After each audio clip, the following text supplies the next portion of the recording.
কখনো সকালে কখনো বিকেলে এভাবেই রেকি, তারপর ছক কষে একেবারে ময়দানে। শনিবার তখন সকাল 10:50, সুযোগ বুঝে 7 বছরের শিশুকন্যাকে অপহরণ করে দুই দুষ্কৃতী। এই দেখুন সিসি ক্যামেরার ছবি। বাইকে দুজনের মাঝে বসে রয়েছে শিশু। মালদার হরিশ্চন্দ্রপুরের সালালপুর, এখানেই শিশুর বাড়ি। তার বাবা বেশিরভাগ সময় বাইরে থাকেন। রাজস্থানের জয়পুরে ব্যবসা, সচ্ছল পরিবার। সেই বাড়ির মেয়েকে শনিবার সকালে অপহরণ। বাড়ির বাইরে বন্ধুদের সঙ্গে খেলছিল, তখন তাকে বাইকে তুলে চম্পট দেয় দুই দুষ্কৃতী। এলাকায় পড়ে যায় শোরগোল। বাড়ির বাইরে গিয়েছিল, ওখানে দিঘিটার কাছে গেছিল, ওখান থেকে চলে গেল। কতজন ছিল অপহরণকারীরা?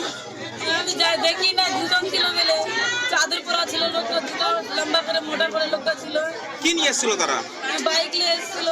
আমাকে বললো লোকটা যে এখানে এটা কার ঘর, আমি এদিকে দেখলাম একটু শুধু, আর মেয়েটাকে কোলে করে নিয়ে বাইকে করে বসাই দিল।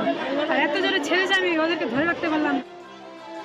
অপহরণের অভিযোগ পেয়ে তল্লাশি শুরু করে হরিশ্চন্দ্রপুর থানার পুলিশ। সিসি ক্যামেরার ছবি থেকে দুই দুষ্কৃতীকে চিহ্নিত করা হয়। খবর দেওয়া হয় মালদা জেলার বিভিন্ন থানায়। পাশের উত্তর দিনাজপুর জেলা পুলিশেও খবর দেওয়া হয়। সেই মতো বিভিন্ন জায়গায় শুরু হয় নাকা চেকিং। হন্যে হয়ে চলছে শিশুর খোঁজ। তখন বিকেল, উত্তর দিনাজপুরের করণদিঘি টুঙ্গিদিঘি জাতীয় সড়কে চলছে নাকা চেকিং।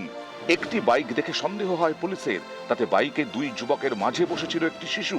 বিপদ বুঝে দুষ্কৃতীরা শিশুকে রাস্তায় নামিয়ে দেয়, বাইক ঘুরিয়ে পালানোর চেষ্টা করে। তখনই তাদের ধাওয়া করে পুলিশ। ধরা পড়ে দুই দুষ্কৃতী, উদ্ধার করা হয় শিশুকে। সকালে 10টায় আমার মেয়েকে কিডন্যাপ করা হয়েছিল। এখন পরের দিকে আমার মেয়েকে পাওয়া গেছে, তাই জন্য সবাইকে ধন্যবাদ। পুলিশ জানিয়েছে ধৃত মনসুর আলম এবং ইজাজ আহমেদের বাড়ি মালদারি হরিশ্চন্দ্রপুরের গাঙ্গন্দিয়া গ্রামে। মুক্তিপণ আদায় ছিল তাদের উদ্দেশ্য। অপহরণকারীরা বিহারে পালানোর ছক কষেছিল, কিন্তু তার হয়নি। মোবাইলে টাওয়ার লোকেশন ট্র্যাক করে তাদের ধরে ফেলে পুলিশ। ধৃতদের কাছ থেকে আগ্নেয়াস্ত্র উদ্ধার হয়। প্রথমে আমরা মেয়েকে রেস্কিউ করলাম, তারপরে যে অ্যাকিউজ আছে ওনাকে ধরা হয়েছে। ওখান থেকে ব্যাগ থেকে আমরা কিছু একটা আর্মস পেয়েছি, একটা অ্যামিনিশন পেয়েছি, আর চেষ্টা করেছিল কি ওখান থেকে বিহার যাওয়ার জন্য, কিন্তু নাকা পেয়ে ওর রুট ডাইভার্ট করে ইটাহার হয়ে তারপরে লালপুরার দিকে যাচ্ছিল। নিউজ 18 বাংলা।